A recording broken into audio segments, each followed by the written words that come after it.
សួស្តីបងប្អូនទាំងអស់គ្នាថ្ងៃនេះគឺខ្ញុំមកកែរូបនៅក្នុង Photoshop ប៉ុន្តែខ្ញុំកែនៅក្នុង Camera Raw ហើយកាមេរ៉ានេះដែរគឺខ្ញុំថតនៅក្នុង Nikon Z6 II បងប្អូនទាំងអស់គ្នាអូខេអានេះគឺជារូបស៊ីនអត់គឺអត់តាន់កែទេអូខេតែឥឡូវយើងចូលមកកាន់កែរូបផងយើងហើយរូបនេះដែរគឺខ្ញុំថតនៅក្នុង lens 85 lens សាត់គ្នាយើង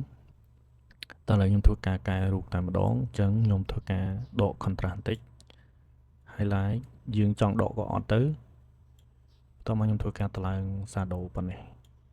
ហើយ white ហើយនឹង black នេះខ្ញុំអត់លេងទេហើយចំពោះ white balance ខ្ញុំគិតថាពណ៌ប៉ុណ្ណឹងគឺវាត្រូវហើយខ្ញុំធ្វើការតម្លើងបន្តិចដើម្បីរូបហ្នឹងវាកាន់តែស្រស់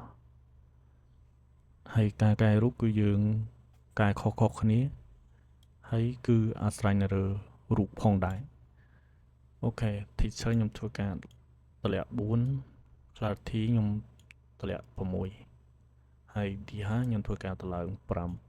7ហើយបន្ទាប់មកកន្លែង curve គឺខ្ញុំលេងតិចតិចទេអូខេខ្ញុំលេងតែប៉ុណ្្នឹងទេនេះយើង Lumia នេះគឺខ្ញុំតម្លើងវាប៉ុណ្ណេះ orange ហើយ yellow ខ្ញុំតម្លើងមើលរូបជាក់ស្ដែងអូខេខ្ញុំគិតថាប៉ុណ្ណឹងហើយបន្ទាប់មកអីទៀតគឺខ្ញុំមកលេងដែរហើយ color grading ក៏ខ្ញុំអត់លេងដែរគ្នាយើងអូខេបន្ទាប់មកខ្ញុំលេងកន្លែង green primary នេះខ្ញុំលេងបន្តិចហើយរូបយើងវាយ៉ាងថ្លា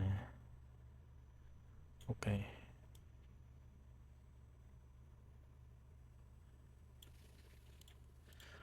អូខេឥឡូវយើងមកមើល before after មក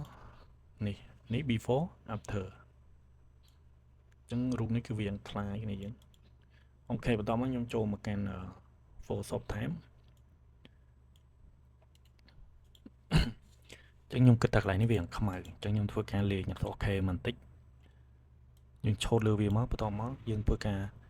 ឡើង shadow ហើយនឹង blank អូខេខ្ញុំយកប៉ុណ្ណឹងតោះមកខ្ញុំធ្វើការ open គឺវាលោតចូលទៅកាន់ Photoshop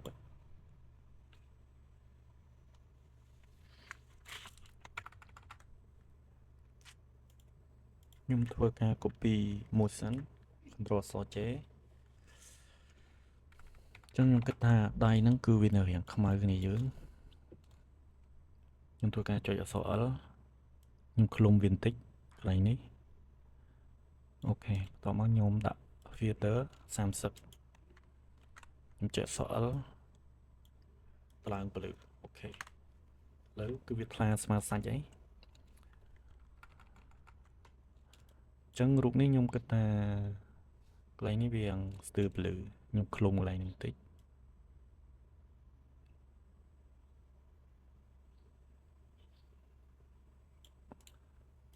30ដូចគ្នា Ctrl C L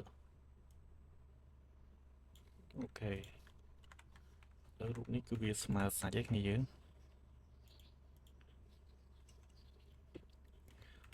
តោះមកខ្ញុំធ្វើការចាក់ portraiture ខ្ញុំចូលមកកាន់ filter portraiture 4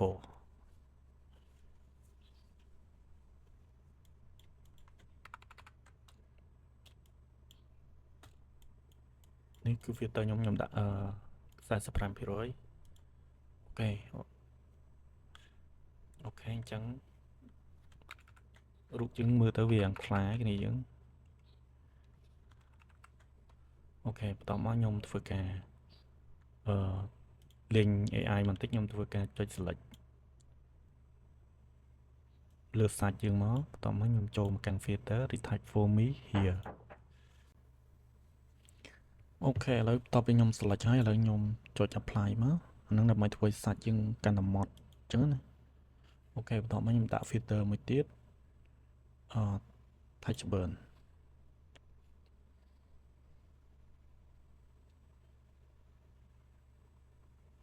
អូខេបន្ទាប់មកចុច apply អូខេឥឡូវរូបយើងគឺកាន់តែហាត់ស្អាតអញ្ចឹងណាគ្នាយើងអូខេអញ្ចឹងខ្ញុំគិតថាធ្មេញអត់សូវអសខ្ញុំធ្វើការឆូតធ្មេញ ខ្ញុំមកកាន់ filter មួយទៀតfilter នេះគឺចំនួនធ្មួយបងប្អូននេះគឺខ្ញុំមានច្រើនមែនតើហើយបើសិនជាបងប្អូនទាំងអស់គ្នាត្រូវការអាចត្រូវការទិញអាច comment មកខ្ញុំបានគឺខ្ញុំយកថោកទេអូខេនេះគាត់ចុចមកក្លឹកធ្មេញសយទៅខ្ញុំក៏អាចធ្វើដោយដៃបានដែរតែយើងមាន AI យើងប្រើ AI ទៅ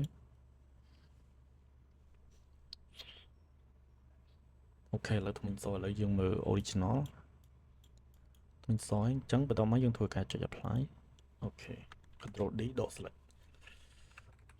អញ្ចឹងរូបហ្នឹងខ្ញុំមើលទៅវាក្រហមខ្ញុំចុច comment អក្សរ B highlight តម្លើងតិចឲ្យវាថ្លាជាឡូនេះខ្ញុំដកអូខេប៉ុណ្ណឹងចុចអូខេឥឡូវយើងមកមើល before after អ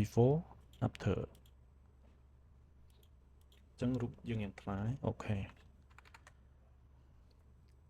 បន្ទាប់មកខ្ញុំធ្វើការចាក់សាបបន្តិចដូចថាខ្ញុំ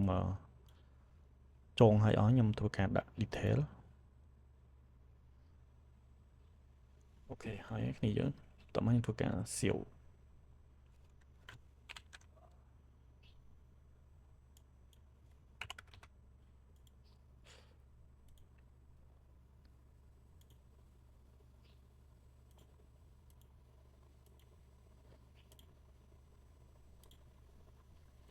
អូខេអ្នកទាំងអស់នេះអញ្ចឹងវីដេអូខ្ញុំគឺមានតែប៉ុណ្្នឹងទេបើសិនជាបងប្អូនអរគ្នាមានចម្ងល់អំពីការកែរូបអីអាច comment នៅក្នុងវីដេអូខ្ញុំបានអរគុណជួបគ្នានៅវីដេអូក្រោយ